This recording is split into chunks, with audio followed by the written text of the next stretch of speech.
LawzMarketplace.com, the site where the tribes unite. Check out fresh Israelite apparel for both men and women, with new items added frequently. Don't forget to join the marketplace so you can promote your own products and services. Kwam Yasha'Allah.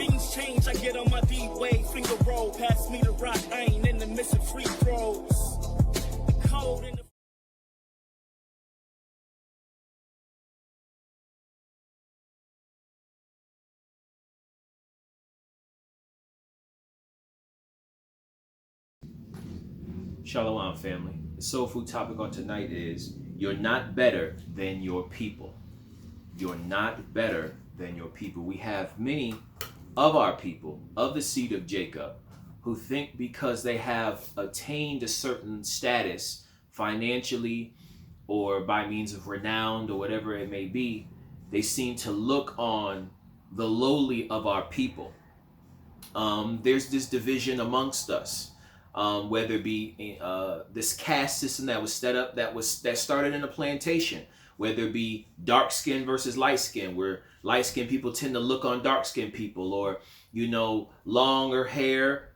Usually lighter women will have thinner, longer hair, whereas darker skin will have shorter, thicker hair, and there'll be a divide there. So what I want us to do is to really look at ourselves and recognize that we're not better than our people, okay? We might get a little money, get a little something, and look down on our people, those that live in the hood, those that live in poverty, those who are destitute of the luxuries that we might have been afforded because of our upbringing or because of our opportunity. But you're not better than your people. Doesn't matter how far you may go. Doesn't matter how famous you become. Doesn't matter how wealthy you become. You're never better than your people. We must remember that. Sometimes we become so haughty, so high-minded, so full of ourselves that we want to ascend past the plight and the state of our people. If our people as a whole is in poverty, then you're in poverty too. You're in poverty too. Okay, this is a well-known fact among our people that we'll say even when a black man becomes a renowned world-class elite athlete, right? LeBron James or whatever, make a whole bunch of money, you're famous and you're talented and all that. And we'll say amongst ourselves, yeah, he might got some money, but you still, at the end of the day, you still a nigga. Because you can be a renowned athlete or musician or artist or whatever the case might be, riding in an expensive car, right, and still be pulled over and mistreated by the police. Story of OJ. Yeah, story of OJ or whatever the case might be. Okay, take one of these rappers, right? Because there seems to be a whole lot of rappers now who get success at such a young age, and these police officers, these white police officers they're not familiar. NBA YoungBoy, they won't know who that is. They won't know who Lil Uzi Vert is. They don't know who that is. You know what I'm saying? And you speeding, and they catch you, and they see this thuggish looking black guy with colored hair and a Maserati, and just think you a drug dealer. And going to mistreat you. So the point of the lesson is you're not better than your people. And we're going to demonstrate that in scripture. So Jonathan, if you don't mind, can you grab me the book of Nehemiah, chapter 1, verse 6. Nehemiah, is that Jeremiah? Nehemiah. The book of Nehemiah, chapter 1, verse 6.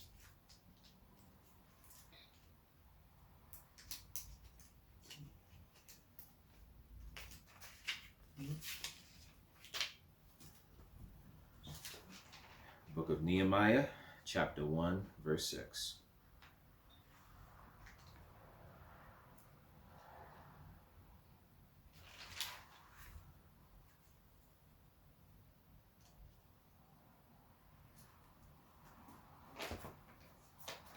Having a little trouble?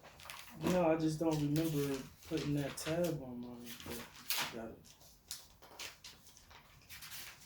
And I didn't. I skipped that one. That's why. Skipped it by accident. You said what now? Nehemiah chapter 1, verse 6.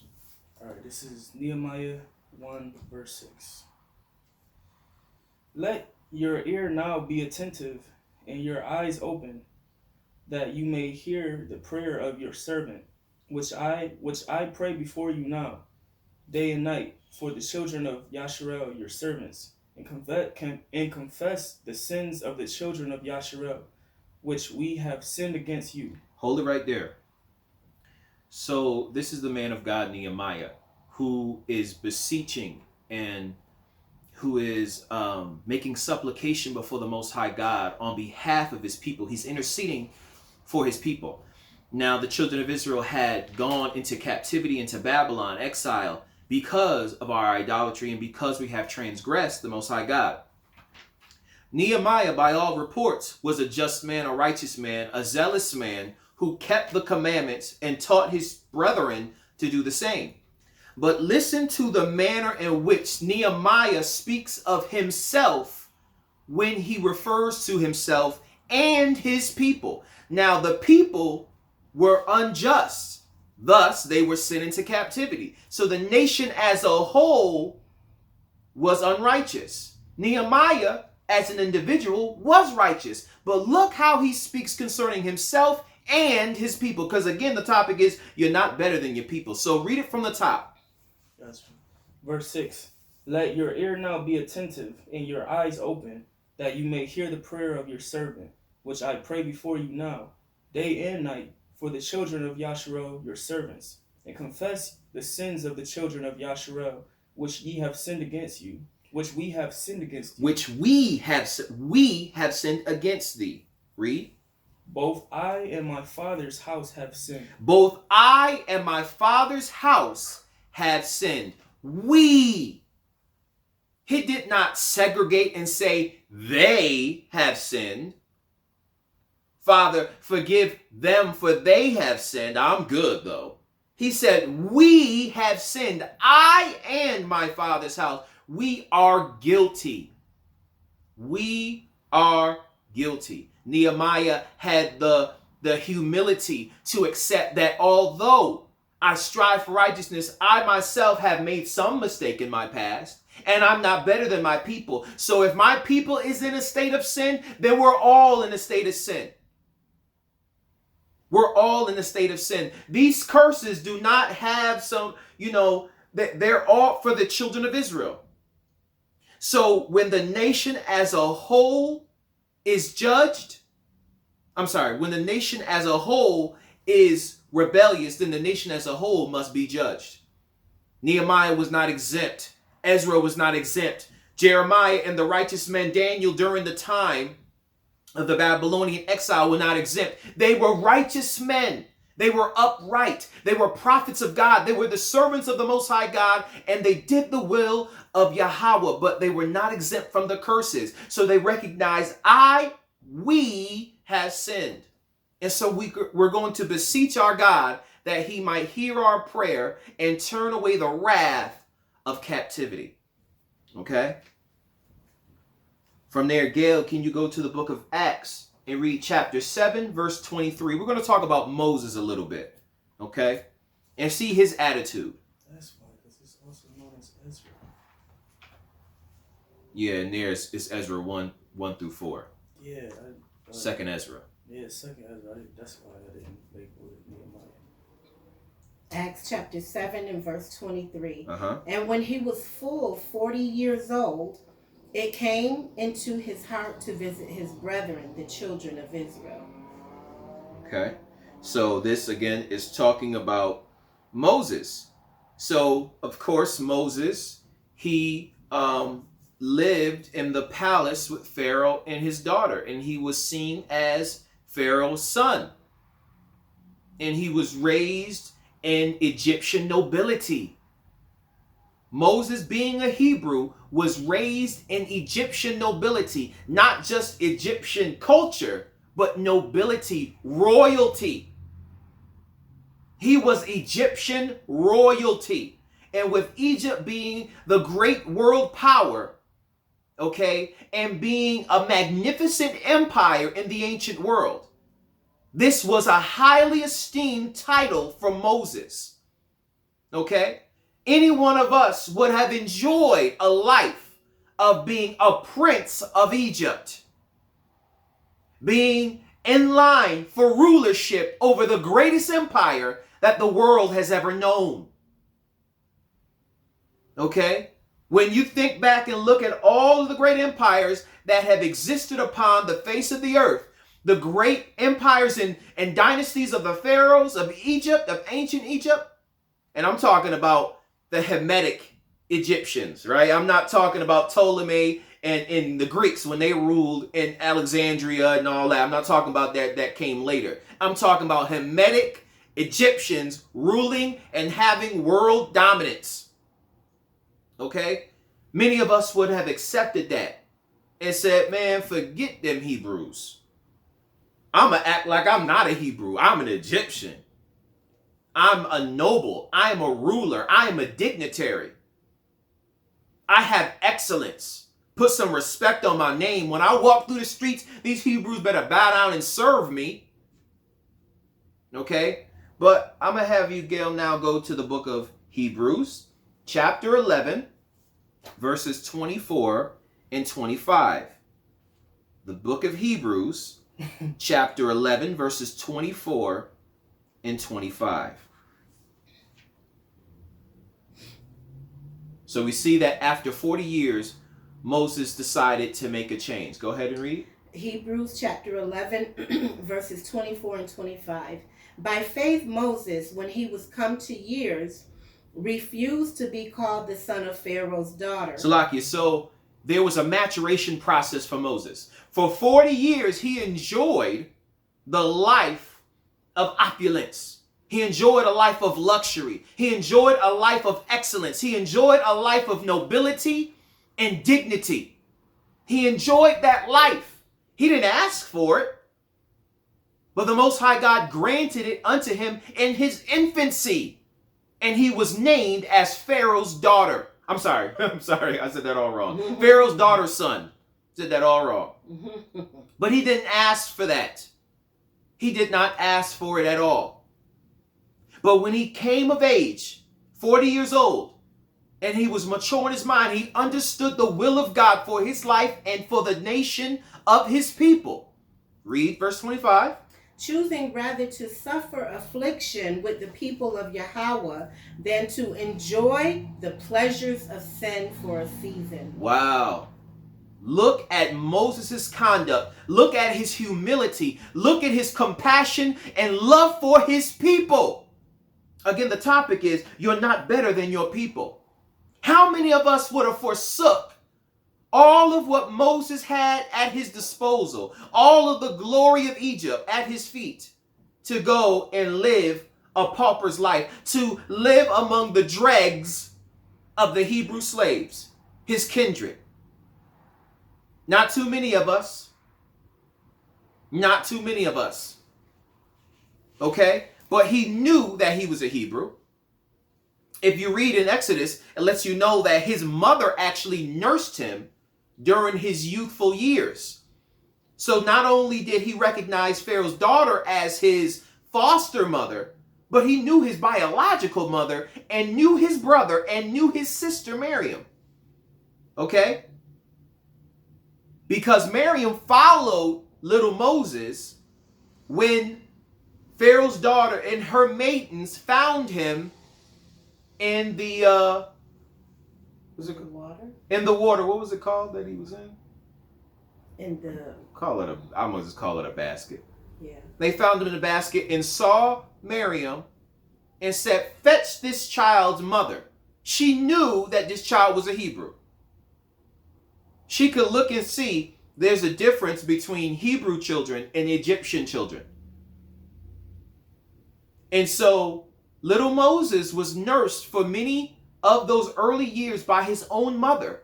He sucked at her breast.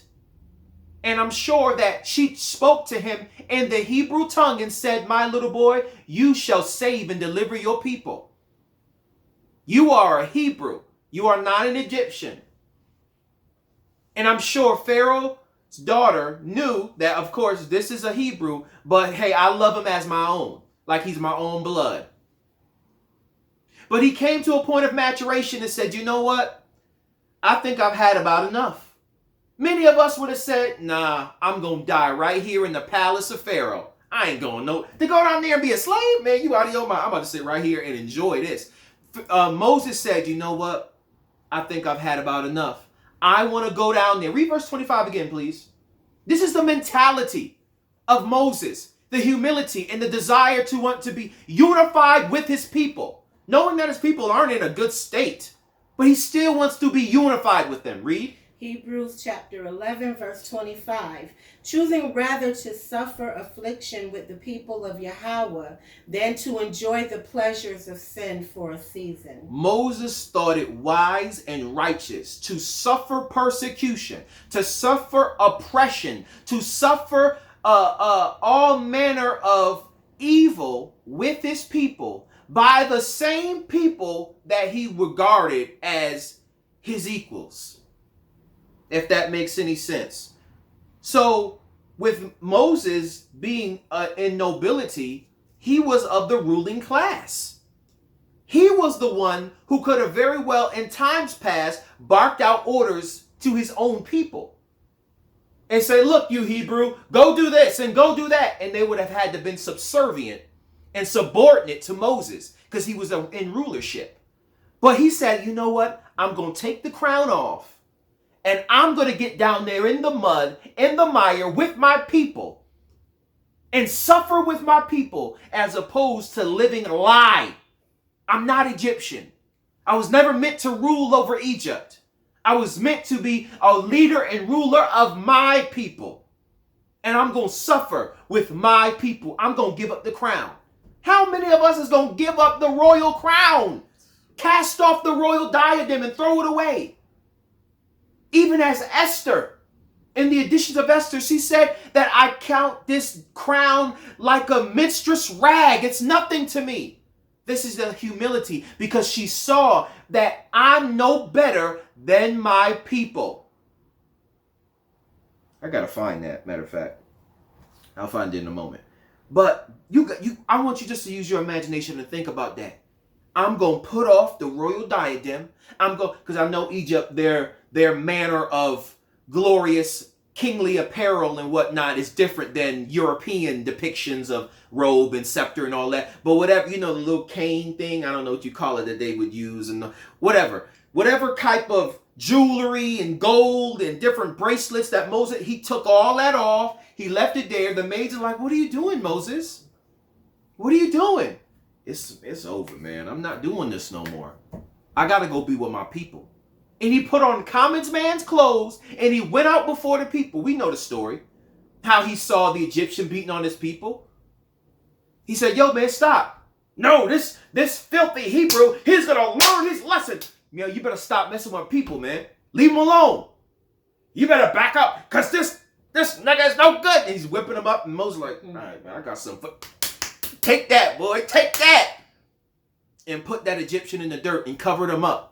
And then the next day he comes out and see his people fighting and he's trying to step in and say, yo, man, chill out what y'all doing. Who made you a ruler over us? What, you gonna kill me like you killed the Egyptian yesterday? He said, surely this thing is known. I got to get out of here before I get caught.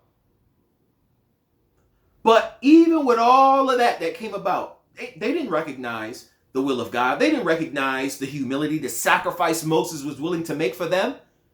He wasn't in royal garments when he came down there to talk with them. He came in common man's clothes to humble himself, say, look, bruh, we kindred. We the same people. And you better get out my face. I don't want to hear none of that. God gonna deliver us out of Egypt. Man, you tripping. You must have been drinking some of that good wine in the palace too long. You tripping right now. But he was willing to suffer, okay? From there, Jonathan, can you grab me Numbers chapter 16, verses 1 through 3? Numbers chapter 16, verses 1 through 3. Try to find this in Esther, because that was a really powerful thing. Book of Numbers 16, verses 1. Now Korach, the son of what is it? Yitzhar, Come on now. the son of Kohath, the son of Levi, and Dathan, and Aviram, the son of Eliab, and On, the son of Peleth, sons of Reuben, took men, and they rose up before Moses with certain of the children of Yasharel. Hold it right there. Just because that was a little confusing. So we have Dathan, Yeah. Abiram, two men who were in conjunction under the influence of Korah. Okay, so you had Dathan and Abiram who were the ringleaders. You had Korah's influence and 250 princes who came together with a council of sedition, meaning to oppose Moses. So Moses was set up as the leader. You have Aaron as the high priest and the appointed heads over the tribes of Israel. But you had these men that said, you know what, man? That nigga Moses, he don't know what the hell he doing. We know what we doing. We gonna confront him. We gonna go up against him. And we gonna overthrow Moses. Read. And they rose up before Moses with certain of the children of Yasharel, 250 princes of the assembly, famous in the assembly, men of renown. And they gathered themselves together against Moses and against Aaron, and said unto them, Ye take too much upon you, seeing all the assembly are holy, every one of them, and Yahweh is among them. Salakia. So when he's saying that, you take too much upon you. So they saying, from their vantage point, they looking back and saying, you know, it's kind of crazy. It's all of us here, hundreds of thousands of Israelites. How this nigga in charge? Mm-hmm. Who put him in charge? Why can't I be in charge? I got just as much anointing. I got just as much spiritual understanding. You know what I'm saying? I got clout. I got knowledge. Why can't I lead people? So he's saying you take too much upon yourself, meaning you think too much of yourself. Who made you ruler? Think about what the Hebrews said back in Egypt. Who made thee a ruler over us? What, you gonna kill me like you did the Egyptian? Now that the Most High God has actually placed and established Moses as the ruler of the people, now Dathan, Abiram, Korah, and these 250 princes are coming to Moses and Aaron and his company, his cabinet, his royal or his divine administration, if you will, and trying to say, nah, I think we are more qualified to lead the people. Read. Wherefore then lift ye up yourselves above the assembly of Yahweh. And when Moses heard it, he fell upon his face, and he spoke to Korah and said, Read to verse 3. Oh, that was verse 3. Okay. So he fell upon his face. So now Moses didn't take kindly to that. Why? Because he understood that the Most High had chosen him. And those men were punished. And when Moses got angry about it, he said, look, the Most High gonna punish you and cause the earth to open her mouth and swallow y'all. I didn't choose to be in this position. I didn't ask to be ruler of the people. You can see Moses' frustration when he went upon Mount Sinai and the Most High God was prepared and determined to destroy all the Israelites. He said, Heavenly Father, please don't do it. I know they wicked as hell. Look at them. I know. But please have some long suffering. Moses had to bear that weight of having to teach the people by day and then the next day go and stand and be the attorney betwixt the children of Israel and the Most High Heavenly God, Holy God. God want to destroy them and Moses is having to intercede and say, no, please don't kill them, please. They're your people. Remember that. They're your people. All right, Moses, you found favor in my sight. I ain't going to kill him just because you said so. I'm going to hold off. Yeah, because if you kill him, then the nation's going to be looking at you like you crazy. You going to bring your people out of bondage just to kill them in the wilderness? That's going to look bad on you, Most High. So I think it'd be in your best interest just to keep them alive. You right, Moses. You right. I'm going to hold off because you said it. But I could raise up a seed out of you. No. Keep your promises. You said you're going to promise Abraham, Isaac, and Jacob that they would have descendants. So Moses had to bear a lot of that. But having these knuckleheads come up there and literally stand and say, you ain't qualified when God Almighty said, this is my servant. Don't you remember when Miriam got beside herself and started speaking against Moses? The Most High God called all three of them forward and said, y'all come here. Moses, you stand over here. Aaron and Miriam, you stand over here. Oh, you could just talk against my people, talk against my servant like it's nothing, huh? You can get some of this leprosy real quick. Okay? He went to the bathroom. I wanted him to keep reading. He was finished. There was other scriptures in Numbers that I want him to read. Bear with me 1 second. I want to try to find this other scripture. Let's see here. In Esther, can you find me Numbers 12 and 3? Mm-hmm. Go ahead and read that for me. Numbers chapter 12, verse 3. Now the man Moses was very meek above all the men which were upon the face of the earth. So we see in Numbers 16 that the men rebelled against the leadership of Moses and came and confronted him and tried to stir up sedition among the people, sowing discord. These was some knuckleheads, man. So like they were sowing up discord, encouraging the people. Remember that when Moses went off and fasted for 40 days, it was in the presence of God on Mount Sinai, right around the time when Aaron allowed the people to, made him a calf and they worshiped that. Their thought about Moses was, as for this man Moses, we know not whence he come. I don't know where he at and when he's coming back. So we might as well make up our own, you know what I'm saying? Make our own plans. We don't know where Moses went. He led us out of Egypt, and now all of a sudden he left and he's been gone for 40 days. Okay? But you have these men that are coming and confronting Moses and saying that your leadership qualities are not sufficient, adequate. I think we can be better leaders than you. He got upset. But you're reading there Numbers 12 and 3 where he says he was a meek man. Read it one more time, please. Now the man Moses. Stay in Numbers. Now the man Moses was very meek above all the men which were upon the face of the earth. He was a very meek man. He was humble. Okay? He was very humble. All right? Jonathan, grab me Numbers chapter 11, verses 27 through 29. Numbers chapter 11, verses 27 through 29. Numbers 11, Numbers 11, verses 20, you said 28? 27. 27, Shalakia. And there ran a young man and told Moses and said, Eldad and Medad do prophesy in the camp. And Hold it right there. So, we know that Moses was the great leader of the people. Bear with me real quick. All right, so Moses was a great leader of the people.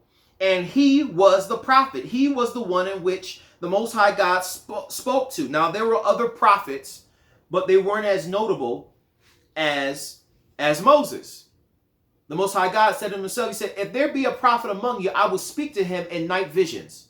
But as for my servant, my friend, Moses, I speak to him mouth to mouth.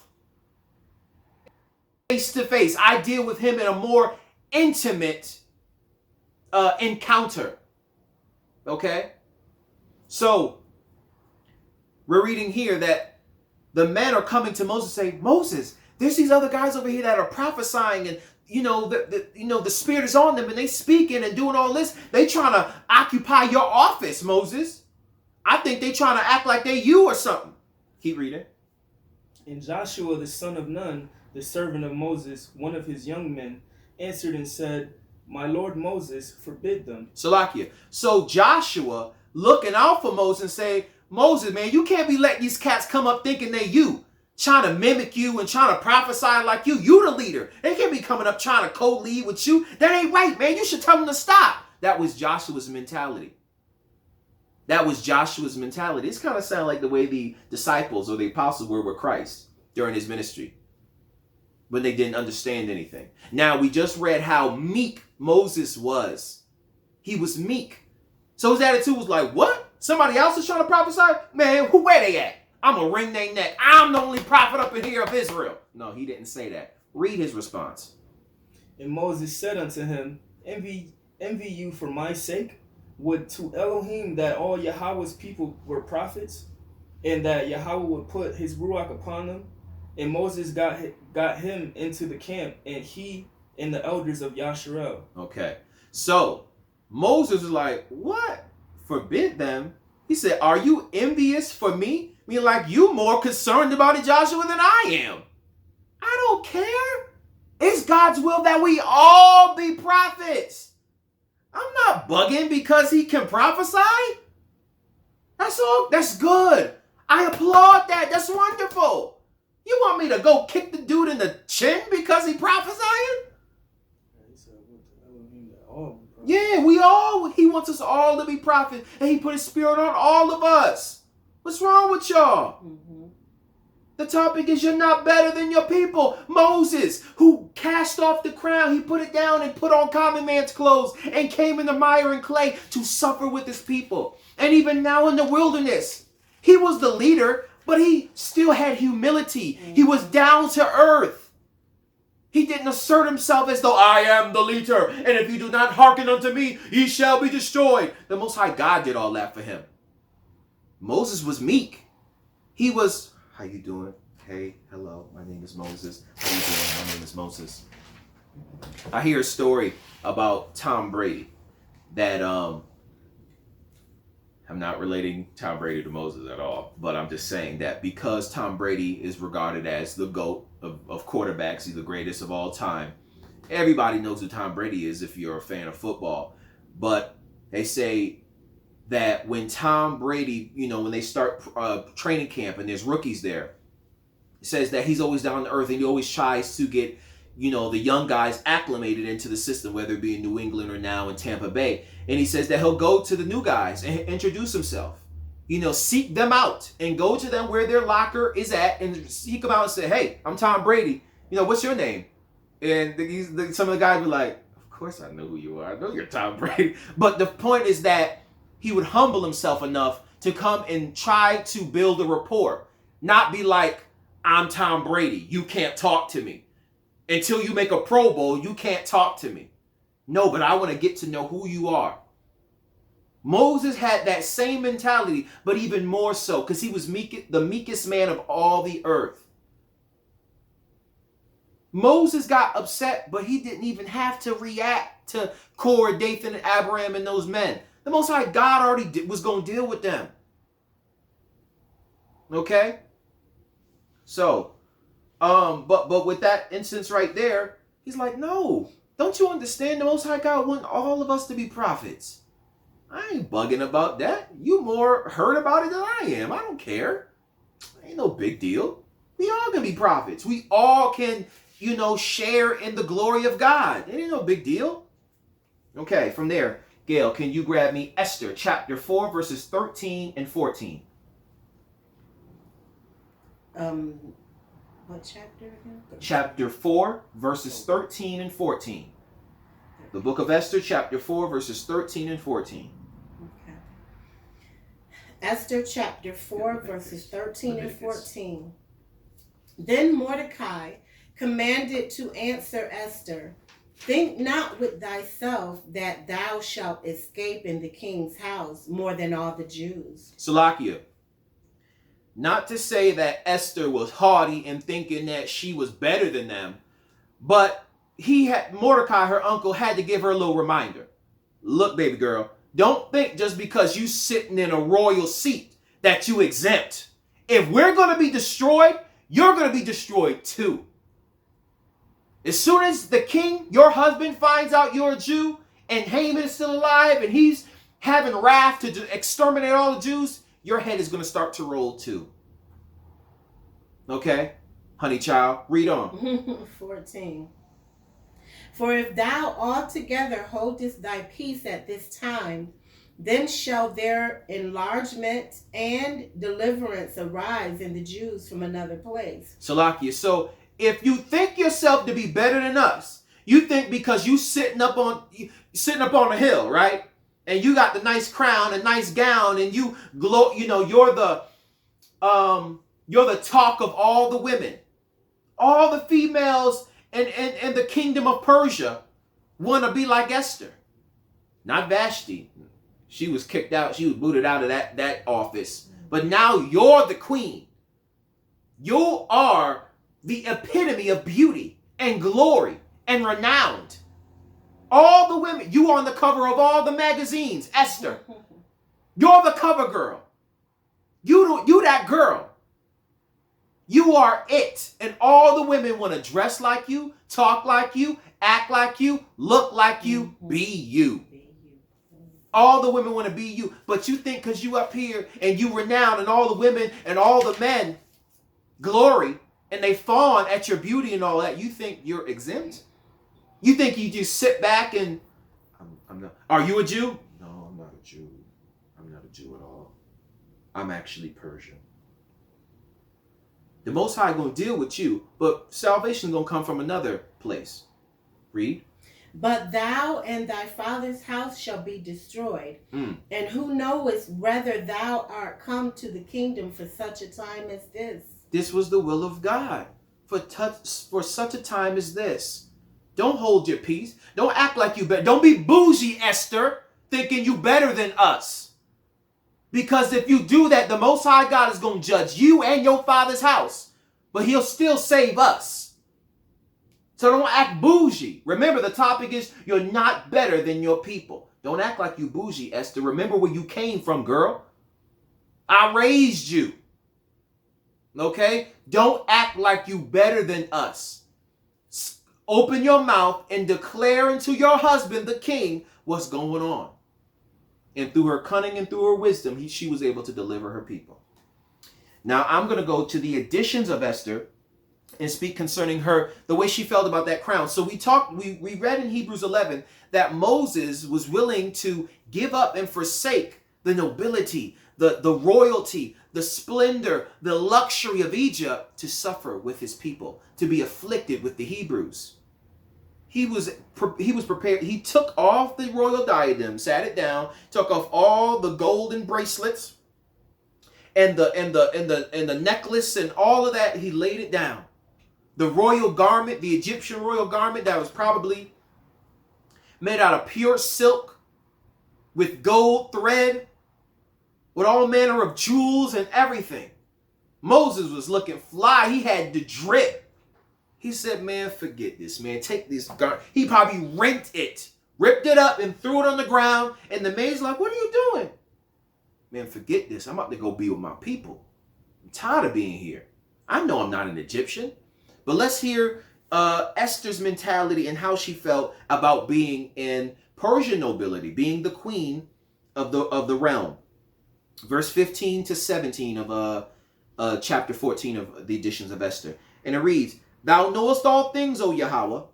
Thou knowest that I hate the glory of the unrighteous, and abhor the bed of the uncircumcised and all the heathen. So she did not enjoy the fact that she had to lay in this bed with this heathen husband of hers. She knows she had to take one for the team, so to speak. But she didn't enjoy being married to him. She wanted to be married to a man of her own kindred. Okay? So these are her words.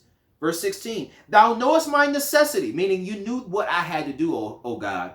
You knew what I had to do. For I abhor the sign of my high estate. What does that mean? The sign of my high estate. The queenship. The queenship. The crown. Those very things that illustrate and demonstrate her nobility in the kingdom. The crown, the scepter, her royal gown, her ladies' maids, and the palace, and the royal chariot, and whatever else, the queen, royal rings, and whatever, jewelry and all that, whatever it is that people can look on and say, oh, that's the queen, whatever that is. She said, I despise it. I hate it. Which is upon my head in the days wherein I show myself, meaning the crown especially, chiefly, and that I abhor it as a minstrel's rag. Man, take this stupid tiara, man, I'll throw it out the window. It's like a tampon, a used tampon to me. This tiara that most girls would kill each other over. You know how, like at the wedding, they do the thing where the bride toss the bouquet over? The girls be fighting for that bouquet. And that's just some beat up old flowers. Girls will be punching each other in the face and put them in a chokehold just to get a bouquet. Just imagine if Esther said, any of y'all want this tiara? And threw it out the window. Girls would be killing each other to get that super expensive tiara. She said it's like a minstrel's rag. It's a used tampon. Now, how many girls would take a used tampon and put it on their head and walk out the house and think it's a symbol of glory and try to fix it on their head? Oh, girl, that look nice. You be arrested for, what is it? A hygiene arrest or something. You be bugging out. But that's the way she viewed the tiara. Take this nasty minstrel's rag and do away with it. I don't want this husband. I don't, this big old luxurious bed. I gotta lay in there with him and he be horny and I gotta put on the queenly lingerie and I gotta let him mount me. This heathen. But, oh God, you know my necessity. I had to do this. I had to do this so that deliverance might come to my people. Think about that. Let's really think about that. Almost a Color Purple moment where Mr. had to get on top and just do his business. She wasn't enjoying that. She didn't like that. The moans was not real. Yeah, baby. Ooh, yeah. Ooh, ooh. What's the movie? What's the movie? Waiting to Exhale? Yeah. Ooh, ooh, ooh. Mm-hmm. You know, who's your daddy? Who's your daddy? Mm-hmm. Like, he ain't doing nothing. I should have had a V8. Mm-hmm. You know what I'm saying? Like, this is nothing. Esther didn't enjoy that, but she knew what she had to do. Wherein I show myself in that I abhor it as a minstrel's rag, and that I wear it not when I am private by myself. So whenever I have to go out of the palace and be presented with the king, or with the chamberlain, or with the royal assembly, then yeah, I gotta put it on. I have to put it on. I can't come out the house without the tiara on. Come on now. But when I'm in the palace, when I'm in my royal chambers, man, I put that junk on the table. I don't wear that. I don't wear it. Many women will be wearing it in the shower, wearing it, you know what I'm saying? When they go into bed, they be wearing it because they're so happy to be royalty. She did not care. She did not care about it at all. At all. Okay? Verse 17. And that thine handmaid hath not eaten of Amon's table, meaning Haman, and that I have not greatly esteemed the king's feast, nor drunk the wine of the drink offerings. So she didn't want to participate in pagan rituals. Okay? She did not want to do that. All right, Gail, can you grab me Leviticus chapter 19, verses 17 through 18? I want to try to finish this up. I'm sorry, I told you to. Yeah. I was wondering. Yeah, you grab it. 19. Leviticus 19, verses 17 and 18. You grab Deuteronomy 15. Leviticus 19, verse 17. And 18. And 18. And you shall not hate your brother in your heart. Don't hate your brother in your heart. Read. You shall in any wise rebuke your neighbor, and not suffer sin upon him.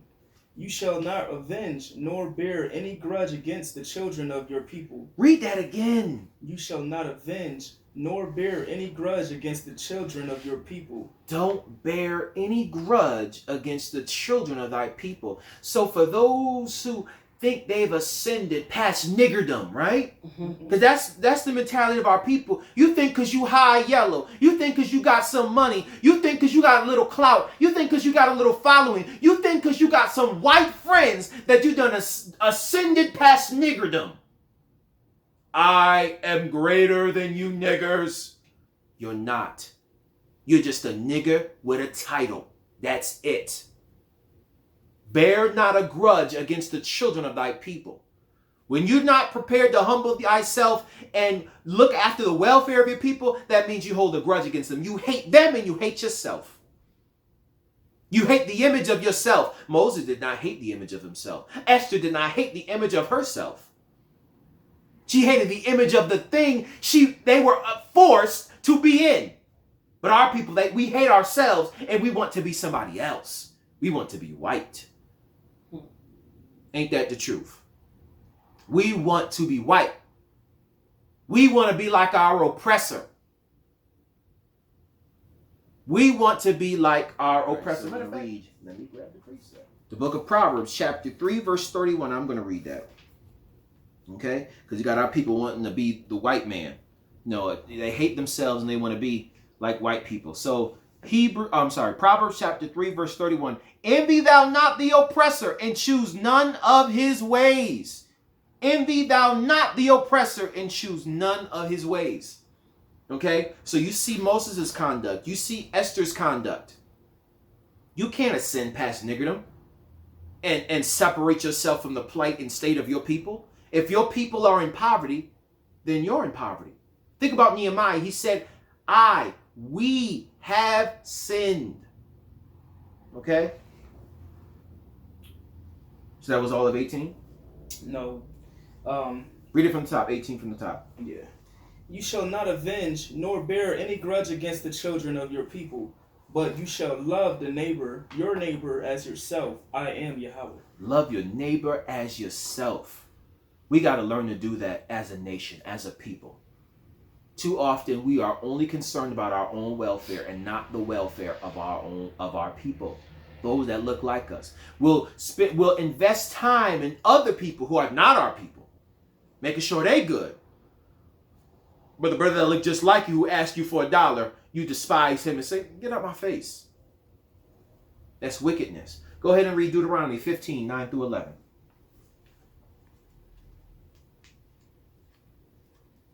Okay. Deuteronomy chapter 15, verses 9 through 11.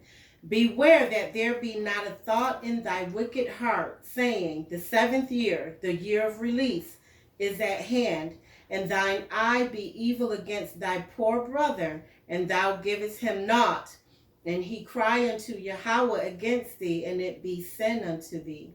It's a sin when you don't help your brother. It's a sin when you esteem yourself better than your brother. It's a sin when you don't look after your brother and tend to his need. It's a sin when you start magnifying yourself, believing that you've ascended past niggerdom and that you're better than your people. It's a sin, the Most High God is saying. Read.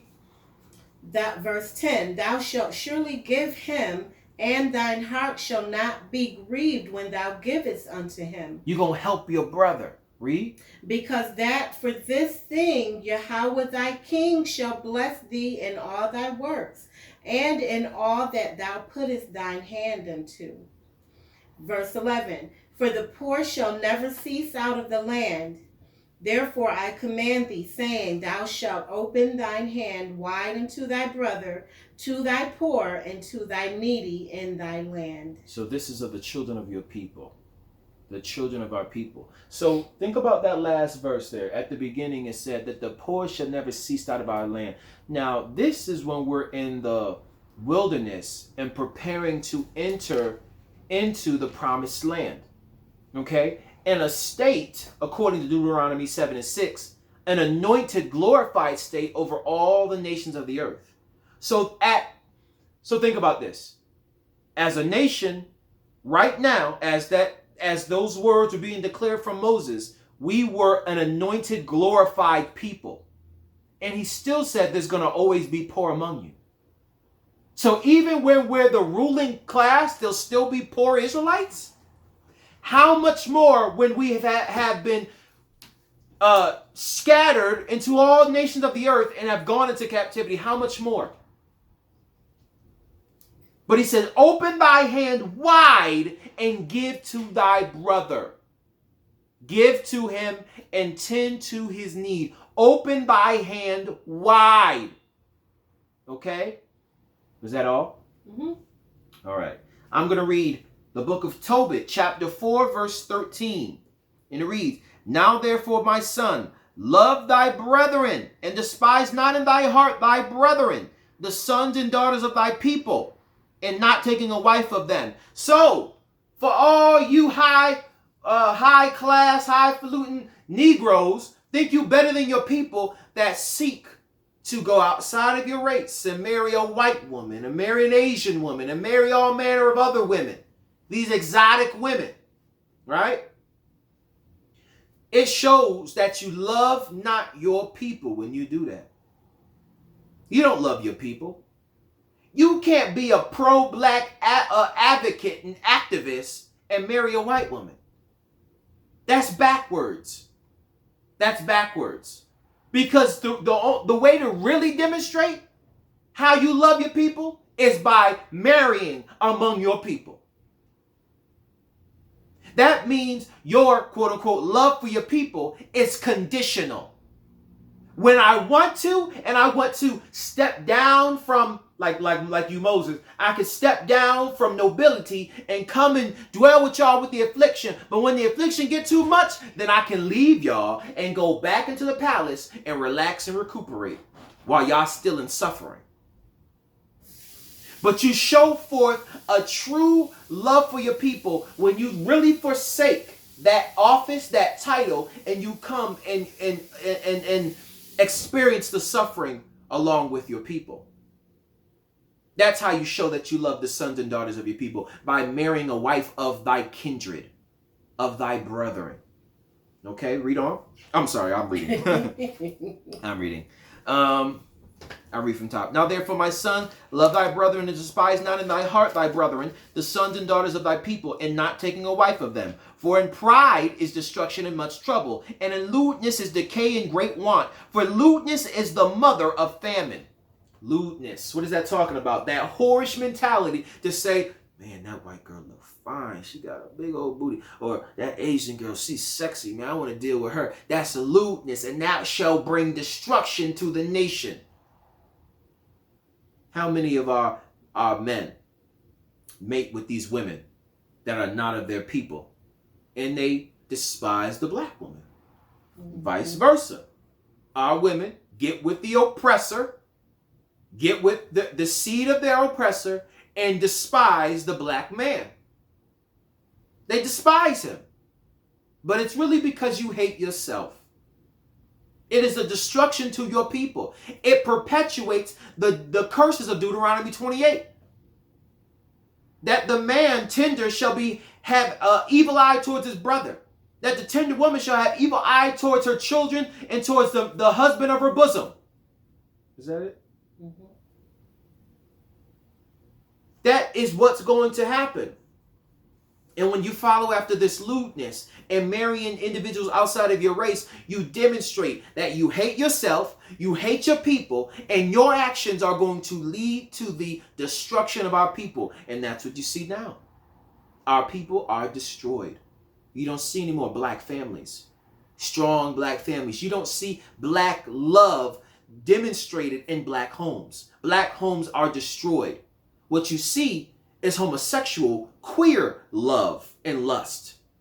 You see lust in the black home. You see the single mother being with multiple men, being whorish. That's what you see. You see two women or two men in the home. You're seeing lust. You're not seeing love. It's the destruction of our people.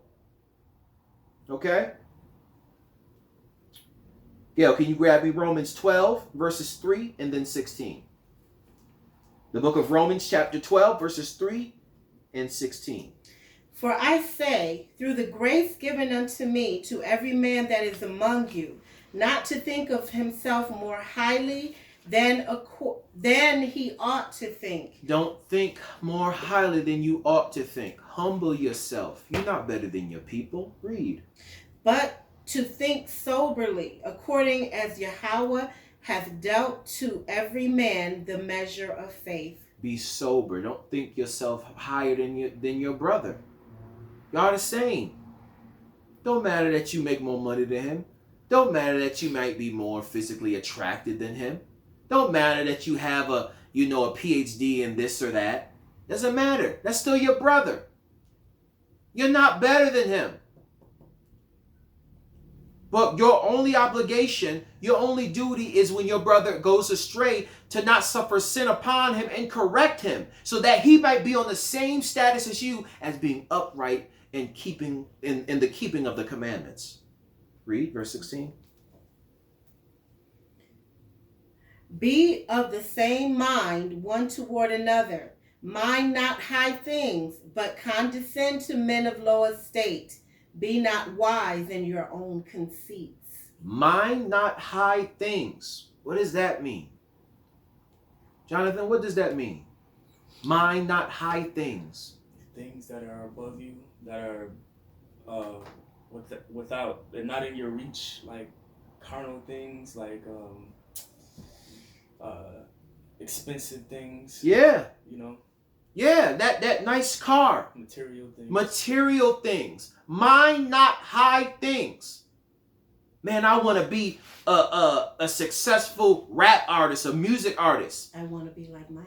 I want to be like Mike. I want to be a NFL player, NBA player. I want to be famous.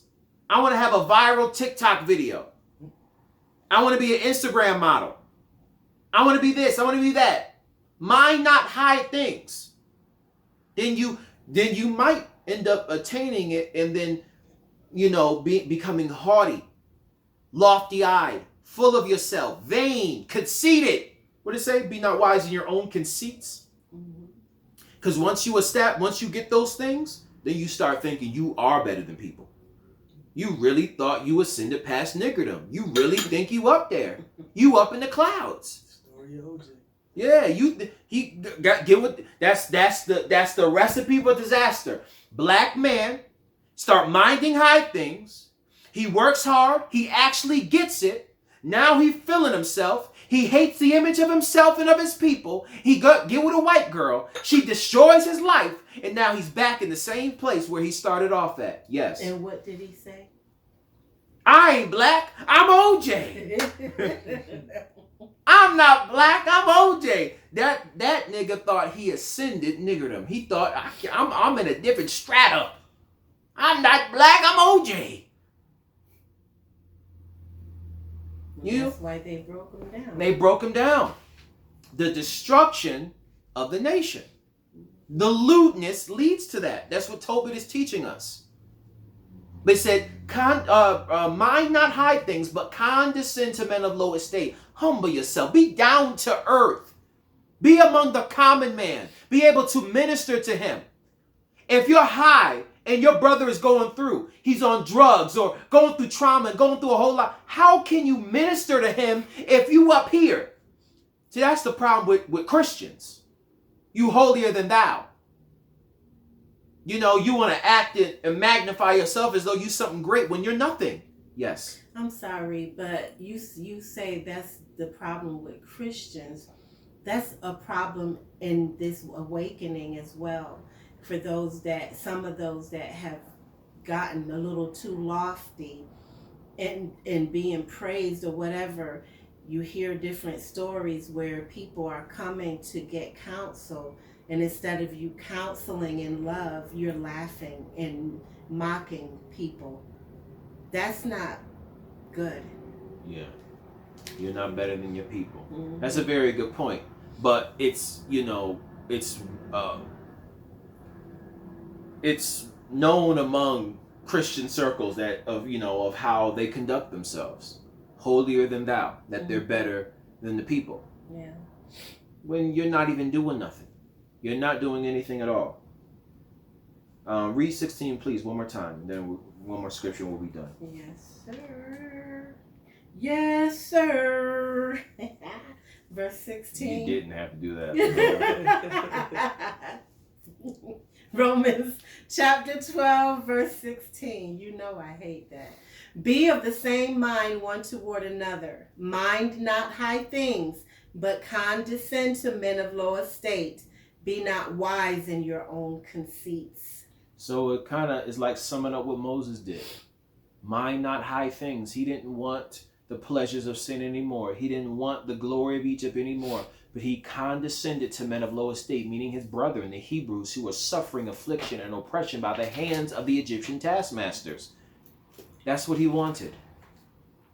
And he did not let his carnality and his carnal wisdom to make him conceited, but he humbled himself. He was a meek man, as we read in the book of Numbers. Okay, last scripture. The book of Sirach, chapter 3, verses 18 and 19. It reads, very simple. This is something we got to keep in mind with the topic being you're not better than your people. Verse 18. The greater thou art, the more humble thyself. Mm-hmm. Wow, that's something we do not practice. Yeah. Because the American ideology, the American idol worship, what's the word I'm looking for?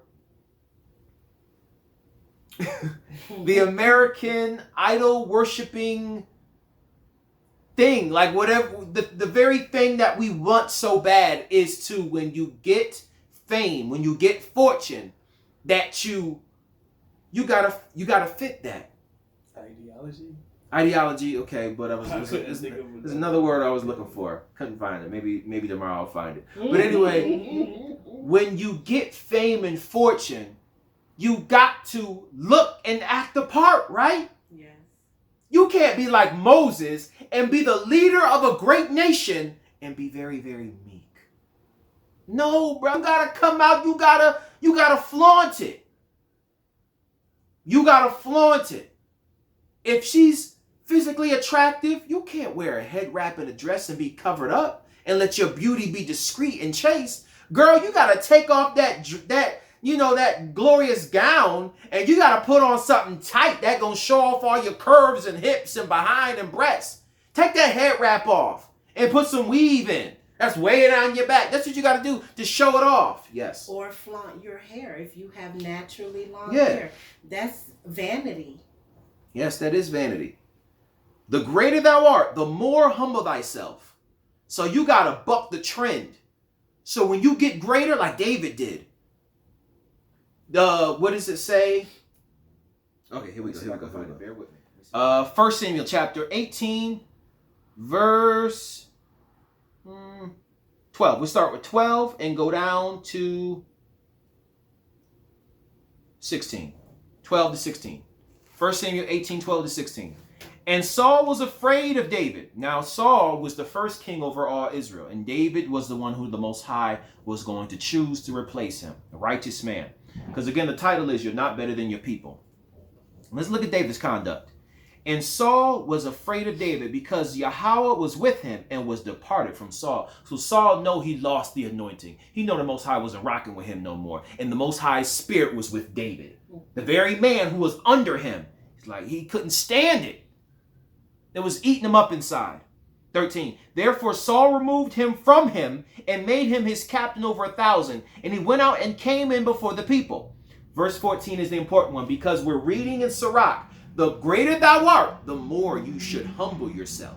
Let's look at David's conduct and how he behaved himself. Verse 14. And David behaved himself wisely in all his ways, and Yahweh was with him. What does that mean? 1 Samuel or 2 Samuel? 1 Samuel. Did I say second? No, you said first, but that's not what I'm saying. 1 Samuel 18. Oh, I got the wrong chapter. I'm sorry. Yeah, there you go. All right, chapter 18, verse 14. And David behaved himself wisely in all his ways, and Yahweh was with him. 15. Wherefore, when Saul saw that he behaved himself very wisely, he was afraid of him. What did David execute? The righteousness that we just read in Sirach. As David's fame and David's renown began to grow, he behaved himself wisely. He was very humble. Yo, David, bruh, you killed them niggas today, man. You do. Yeah, all praises to the Most High God. It's all good. It wasn't me, man. We all worked as a team. We all was able. And Saul looked at him. It's like he has no flaws. He's perfect. And I'm all flawed. So it's a wrap for me. I'm going to lose the office of kingship. This is like you can hate on somebody, but deep down in your heart, there's the core of why you are hating. This person is just better than me. I can't get around it.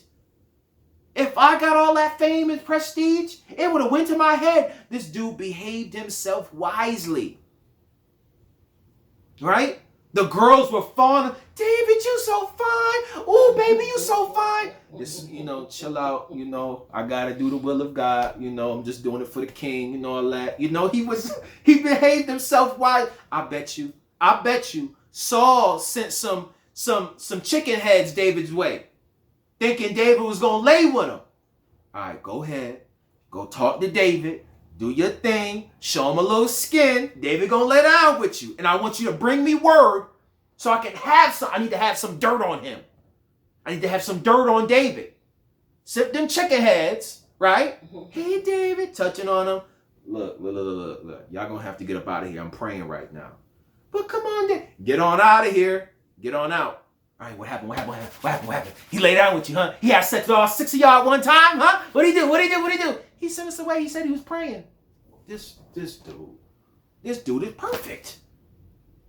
He was afraid. He behaved himself wisely. The greater David became, the more he humbled himself. Like Moses, meek upon the entire planet. He was a man after God's own heart. The greater David became. Remember the saying? What was the saying, Gail? The song they would sing. When the girls would come out and wave the flag and sing songs and timbrels, what would they sing? To Saul, that one? Yeah. His 1,000? Saul kills his thousands, David his tens of thousands. And that angered Saul. I'm the king, and they praising this dude more than me. I'm the king. He was afraid. He know it's over for me. I'm finished. The Most High God gonna move me out the way and put who he really wants in there, because I blew it. I had the chance to have Saul, son of Kish, and the Benjamite line of my sons to be king over Israel forevermore. That's what was prepared for me. That Benjamin would be the ruler, the rulership. But it wasn't meant to be. It wasn't meant to be. It was already prophesied in Genesis. Is it Genesis 50? Somewhere. That Judah would be ruler. In Deuteronomy 33, that Judah would be the ruler. But Saul blew his chance. But when he saw David and the way he conducted himself, he wasn't messing with his chicken heads. He wasn't heaping praise unto himself. He wasn't boasting and coming there. You know how brothers, when they get that first big check, they go buy some real expensive clothes? He behaved himself wisely. When they came with the spoil of the Philistines, David, next time when he came back for war, David, you still got the old... Yeah, man, it still worked for me, so I didn't think, I thought it wise to save the money and invest it and just keep what I already got. This dude, man, this dude is perfect. I can't stand him. We took all the spoil of the Philistines, and you didn't buy yourself a new breastplate? You didn't buy yourself a new sword and shield? This dude, I'm afraid of him. So let me finish this last scripture. I didn't think I even read the last scripture. Oh well. The greater thou art, the more humble thyself, and thou shalt find favor before Yahweh, just like David did. 19. Many are in high place and of renown, but mysteries are revealed unto the meek. Meaning the glory of God is revealed unto the meek when you humble yourself. There are many who are renowned. Many are famous and they know people and got money and all that. But the mystery, the understanding of the glory of God is given unto those who humble themselves, who are of a meek state of mind. So, conclusion, you're not better than your people.